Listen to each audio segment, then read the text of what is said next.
ಮತ್ತೆ ವಿವಾದಕ್ಕೆ ಈಡಾದ ಕೂಕನಪಳ್ಳಿ ಕುರಿ ಸಂತೆ ಮಾರುಕಟ್ಟೆ. ಬುದುಗುಂಪಾಕ್ಕೆ ಮಂಜೂರಾದಂತ ಅನುದಾನ ಕೂಕನಪಳ್ಳಿಗೆ ವರ್ಗಾವಣೆ ಆಗಿದೆ ಅನ್ನುವಂತ ಆರೋಪ. ಈ ಹಿನ್ನೆಲೆ ಲೋಕಾಯುಕ್ತಗೆ ದೂರನ್ನ ನೀಡಿದ್ದಾರೆ ರೈತ ಸಂಘದವರು. ಕೊಪ್ಪಳ ಲೋಕಾಯುಕ್ತರಿಗೆ ದೂರನ್ನ ಸಲ್ಲಿಸಿರುವಂತದ್ದು ರೈತ ಸಂಘ. ಬಜೆಟ್ನಲ್ಲಿ ಕುರಿ ಸಂತೆಗಾಗಿ 25 ಕೋಟಿ ಮಂಜೂರಾಗಿದೆ. ಬುದಗುಂಪಾದಲ್ಲಿ ಕುರಿ ಸಂತೆಗೆ ಇರುವಂತ ಜಾಗ ಸರಿಯಿಲ್ಲ, ಹೀಗಾಗಿ ಕೂಕನಪಳ್ಳಿ ಬಳಿ ಭೂಮಿ ಖರೀದಿಗೆ ಸಿದ್ಧತೆ ಮಾಡಿಕೊಂಡಿರೋದು. ಗಂಗಾವತಿ ಶಾಸಕರ ನೇತೃತ್ವದಲ್ಲಿ ನಡೆದಂತ ಸಭೆಯಲ್ಲಿ ಒಪ್ಪಿಗೆ. ಕೂಕನಪಳ್ಳಿಯಲ್ಲಿ ಖಾಸಗಿ ಜಮೀನು ಖರೀದಿಗೆ ಸೂಚನೆ. 40 ವರ್ಷಗಳ ಹಿಂದೆ ಆರಂಭವಾಗಿರುವಂತಹ ಕುರಿ ಸಂತೆ ಪ್ರತಿ ಶುಕ್ರವಾರ ಸರಿಸುಮಾರು 2 ಲಕ್ಷ ಕುರಿಗಳು ಮಾರಾಟ ಆಗತ್ತೆ. ಪಕ್ಕದ ಆಂಧ್ರ ತಮಿಳುನಾಡಿನಿಂದ ವ್ಯಾಪಾರಿಗಳು ಇಲ್ಲಿಗೆ ಬರ್ತಾರೆ. 2 ಗ್ರಾಮಗಳ ಮಧ್ಯ ವಿವಾದ ಉಂಟಾಗಬಹುದಾದ ಸಾಧ್ಯತೆ ಇದೀಗ ಎದ್ದು ಕಾಣಿಸ್ತಾ ಇದೆ.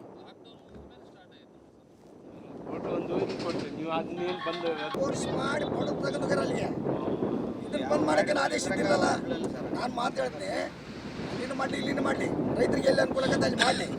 ಆದರೆ ಇದನ್ನ ಫೋರ್ಸ್ ತಗೊಂಡು ಹೋಗೋದು ಏನು ಅವಶ್ಯಕತೆ ಇತ್ತು? ಇದನ್ನು ಬಂದ್ ಮಾಡಿದಂಗಲ್ಲ, ಬಂದ್ ಮಾಡೋಕ್ಕಿಂತ ಈ ಬೂದುಗುಂಪಾದಲ್ಲಿ ಒಂದು ಮಾರುಕಟ್ಟೆಯನ್ನು ಮಾಡಬೇಕು ಅಂತಕ್ಕಂಥದ್ದು ಇತ್ತು. ಬಟ್ ಅಲ್ಲಿ ಜಾಗ ಅದು ಯೋಗ್ಯ ಇಲ್ಲ ಅಂತಕ್ಕಂಥ ವರದಿಯನ್ನು ಅಧಿಕಾರಿಗಳು ಪರಿಶೀಲನೆ ಮಾಡಿ ಕೊಟ್ಟಿದ್ದಾರೆ. ಹಾಗಾಗಿ ಕೂಕನಪಳ್ಳಿಯಲ್ಲೇ ಕೆಲವು ಜಮೀನುಗಳನ್ನು ನಾವು ಈಗಾಗಲೇ ಗುರುತಿಸಿದ್ದೇವೆ. ಅದನ್ನು ಖರೀದಿ ಪ್ರಕ್ರಿಯೆ ಮಾಡಬೇಕಾಗಿದೆ. ಅನುಮೋದನೆಗಳನ್ನು ಪಡೆದುಕೊಂಡು ಸಕ್ಷಮ ಪ್ರಾಧಿಕಾರದಿಂದ ಅನುಮೋದನೆಯನ್ನು ಪಡೆದುಕೊಂಡು ಖರೀದಿ ಪ್ರಕ್ರಿಯೆ ಮಾಡ್ತೀವಿ. ಬಜೆಟಲ್ಲಿ ಬೂದುಗುಂಪಾದಲ್ಲಿ ಒಂದು ಮಾರುಕಟ್ಟೆಯನ್ನು ಮಾಡಬೇಕು ಅಂತಕ್ಕಂಥದ್ದು ಇತ್ತು. ಬಟ್ ಅಲ್ಲಿ ಜಾಗ ಅದು ಯೋಗ್ಯ ಇಲ್ಲ ಅಂತಕ್ಕಂಥ ವರದಿಯನ್ನು ಅಧಿಕಾರಿಗಳು ಪರಿಶೀಲನೆ ಮಾಡಿ ಕೊಟ್ಟಿದ್ದಾರೆ. ಹಾಗಾಗಿ ಕೂಕನಪಳ್ಳಿಯಲ್ಲೇ ಕೆಲವು ಜಮೀನುಗಳನ್ನು ನಾವು ಈಗಾಗಲೇ ಗುರುತಿಸಿದ್ದೇವೆ. ಅದನ್ನು ಖರೀದಿ ಪ್ರಕ್ರಿಯೆ ಮಾಡಬೇಕಾಗಿದೆ. ಅನುಮೋದನೆಗಳನ್ನು ಪಡೆದುಕೊಂಡು ಸಕ್ಷಮ ಪ್ರಾಧಿಕಾರದಿಂದ ಅನುಮೋದನೆಯನ್ನು ಪಡೆದುಕೊಂಡು ಖರೀದಿ ಪ್ರಕ್ರಿಯೆ ಮಾಡ್ತೀವಿ. ಬಜೆಟಲ್ಲಿ ಬೂದುಗುಂಪಾದಲ್ಲಿ ಒಂದು ಮಾರುಕಟ್ಟೆಯನ್ನು ಮಾಡಬೇಕು ಅಂತಕ್ಕಂಥ ನಮಗೆ ಬೂದುಗುಂಪ ಈ ಕ್ರಾಸ್ನಲ್ಲಿ ಏನು ಕುರಿ ಮತ್ತು ಮೇಕೆ ಸಂತೆ ನಡೀತಿತ್ತು, ನಮಗೆ ಭಾಳ ಅನುಕೂಲ ಇತ್ತು ರೈತರಿಗೆ. ಈಗ ಕುರಿ ವ್ಯಾಪಾರಿಗೆ ಕುರಿಗಾರರಿಗೆ ಯಾರೇ ಬರಲಿ ಇಲ್ಲಿ ಅನುಕೂಲ ಇತ್ತು ಸರ್. ಯಾಕಂದ್ರೆ ಶೀಘ್ರವಾಗಿ ಬಂದು ಶೀಘ್ರವಾಗಿ ಹೋಗೋಕೆ ಅನುಕೂಲ ಇತ್ತು ಸರ್. ಮತ್ತು ಜಾಗ ಕೂಡ ಭಾಳ ವಿಸ್ತಾರವಾಗಿತ್ತು ಸರ್. ಈಗ ಕೂಕನಪಳ್ಳಿಯಲ್ಲಿ ಮಾಡಿದ್ದಾರೆ ಸರ್. ನೀವು ನೋಡ್ತೀರಿ, ನ್ಯಾಷನಲ್ ಹೈವೇದೊಳಗೆ ಸುಮಾರು 2 ಕಿಲೋಮೀಟ್ರ್ ಟ್ರಾಫಿಕ್ ಆಗಿರುತ್ತೆ ಸರ್. ಅಲ್ಲಿ ಸಾಕಷ್ಟು ಹಣ ಕಳುವಾಕತ್ತೈತಿ. ಆಮೇಲೆ ಮೊಬೈಲ್ಗಳು ಕಳುವಾಗ್ತದವ, ಗಾಡಿಗಳು ಕಳುವಾಗ್ತದವ. ಇವೆಲ್ಲದಕ್ಕಿಂತ ಇಂಪಾರ್ಟೆಂಟ್ ಏನಂದ್ರೆ ಇದನ್ನು ಈಗ ನೋಡಿರಿ, ಮಾನ್ಯ ಮುಖ್ಯಮಂತ್ರಿಗಳು ಸರ್ಕಾರದ ಆಯವ್ಯಯ ಭಾಷಣದಲ್ಲಿ 25 ಕೋಟಿ ರೂಪಾಯಿನ ಈ ಒಂದು ಮಂಜೂರು ಮಾಡ್ತಾರೆ, ಆದೇಶ ಮಾಡ್ತಾರೆ.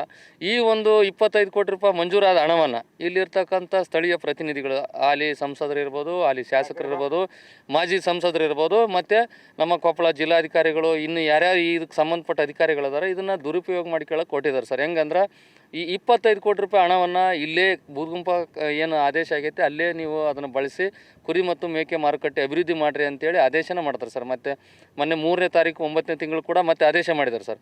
ಆದರೂ ಕೂಡ ಅದನ್ನು ಗೌಪ್ಯವಾಗಿಟ್ಟು ಇವರು ಕೂಕನಪಳ್ಳಿಯಲ್ಲಿ ಖಾಸಗಿ ಜಮೀನು ಖರೀದಿ ಮಾಡ್ಲಿಕ್ಕೆ ಮುಂದಾಗಿದ್ದಾರೆ. ಮತ್ತು ಅಲ್ಲಿ ಇಲ್ಲಿ ಸರ್ಕಾರಿ ಭೂಮಿ ಇದ್ದರೂ ಕೂಡ 8 ಎಕರೆ ಭೂಮಿ ಇವತ್ತು ಕಾರ್ಯದರ್ಶಿಗಳು ಕೃಷಿ ಉತ್ಪನ್ನ ಮಾರುಕಟ್ಟೆ ಸಮಿತಿ ಅವರ ಹೆಸರಲ್ಲಿ ಆಗಿದ್ರು ಕೂಡ ಕುರಿ ಮತ್ತು ಮೇಕೆ ಸಂತೆಗಾಗಿ ಇದನ್ನು ಕೈ ಬಿಟ್ಟು ಇಲ್ಲಿ ಅವ್ರಿಗೆ ಹೆಚ್ಚಿಗೆ ಭೂಮಿ ಬೇಕಂದ್ರೂ ಕೂಡ ಇನ್ನೂ 22 ಎಕರೆ ಸರ್ಕಾರಿ ಭೂಮಿ ಇದೆ. ಅದ್ರ ಜೊತೆಗೆ ಇವರು ಖಾಸಗಿ ಜಮೀನು ಅಕ್ಕಪಕ್ಕ ಖರೀದಿ ಮಾಡ್ತೀವಿ ಅಂದ್ರೂ ಖಾಸಗಿ ಜಮೀನು ಇದೆ.